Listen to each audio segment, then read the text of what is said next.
పుల్వామా ఉగ్రదాడిపై తీవ్రంగా స్పందించిన అమెరికా ఉగ్రవాదుల విషయంలో పాకిస్తాన్కు గట్టి హెచ్చరికలు చేసింది. జైషే మహమ్మద్ ఉగ్ర సంస్థ సహా ఐక్యరాజ్యసమితి నిషేధించిన ముష్కరుమోకల ఆర్థిక లావాదేవీలన్నింటినీ తక్షణమే స్తంభింపు చేయాలని స్పష్టం చేసింది.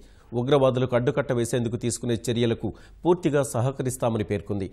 జైషే మహమ్మద్ ఉగ్రవాద సంస్థను 2002లోనే నిషేధించినప్పటికీ పాకిస్తాన్లో ఇప్పటికీ ఆ సంస్థ కార్యకలాపాలు సాగిస్తోందని ఆక్షేపించిన అమెరికా ఆ సంస్థతో పాటు ఉగ్రనేతల ఆర్థిక మూలాలకు అడ్డుకట్ట వేయాలని పాక్ ప్రభుత్వానికి సూచించింది.